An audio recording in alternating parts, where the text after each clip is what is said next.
வணக்கம் ஹாய் எல்லோரும் எப்படி இருக்கீங்க? வாங்க பேசலாம். யூடியூப் சேனல் வந்து மாலா செந்தில்குமார் பேசுகிறேங்க. மாலா ரொம்ப சந்தோஷமாக இருக்கேன். மாலா மாதிரி நீங்களும் சந்தோஷமாக இருக்கீங்க இந்த நம்பிக்கையோட வாங்க சேனலுக்குள்ளே போகலாம். மாலா வந்து ஒரு வீடியோ தேங்காய் பால்னு ஒரு வீடியோ போட்டுறாங்க. அந்த வீடியோ சுத்தமாக வியூ போகவே இல்லை. ஆனால் அது ரொம்ப நல்ல விஷயம். அதனால நான் உங்களுக்கு திருப்பி சொல்கிறேன். என்னையை பொறுத்த வரைக்கும் வியூ போகணுன்னா இன்ஃபர்மேஷன் பாஸ் பண்ணுறதை பற்றி தான் நான் யோசனை பண்ணுவேன். வியூ போகணும், யாரையாவது நான் பேச சொல்கிறேன். நிறைய பேர் நான் வந்து பேச சொல்கிறேன், ஆன்மீகம் விஷயமாக பேச சொன்னேன். அவங்க வந்து நான் வியூ போகிறதுக்காக அப்படி சொல்கிறேன் அப்படின்னு நினைக்கிறாங்க.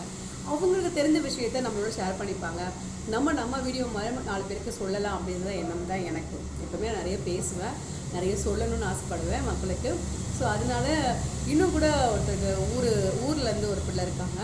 அவங்களுக்கு வந்து விவசாயம் எல்லாம் ரொம்ப பிடிக்குது. அவங்க நான் சொல்கிறத விட நீங்களே சொல்லுங்கள் தம்பி நல்லாயிருக்கும் அப்படின்னு சொன்னால் பயப்படுறாங்க வீடியோ மாதிரி வரத்துக்கே. அதனால் நான் பேசினாக்கா அது வந்து நான் வியூக்காக பேச வைக்கிறேன் அப்படின்னு அவங்க நினைக்கிறாங்க. ஸோ அதனால் என்னால் யாரையுமே வந்து ஃபோர்ஸ் பண்ண முடியல. ஸோ நானே சொல்கிறேன், விருப்பமாக இருக்கிறவங்க கேளுங்க, ஓகேங்களா? தேங்காய் பால் அப்படிங்கிறது ரொம்ப உடம்புக்கு நல்லமான ஒரு விஷயம்.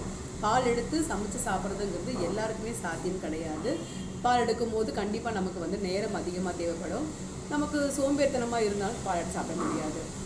பட் தேங்காய் பால் தான் ரணம் ஆற்றுறதுக்கு ரொம்ப முக்கியமான. அந்த காலத்துலலாம் ரணமில் வந்து தண்ணியோ காற்றோ படக்கூடாது அப்படின்னு சொல்லி தேங்காய் பால் மூலமாக கழுவுறதுனால கூட ரணம் சீக்கிரமாக ஆடும். பழைய காலத்தில் அந்த ஒரு முறையை பயன்படுத்தினாங்களாம். தேங்காய் பால் வந்து வாரத்துக்கு 2 நாள் குளிச்சாக்கா உடம்புக்கான அந்த ஸ்கின் கேர்னு சொல்கிறாங்க இல்லைங்களா, அந்த மாதிரி ஸ்கின்னுக்கு ரொம்ப யூஸ்ஃபுல்லாக இருக்கும் அப்படின்னு சொல்கிறாங்க.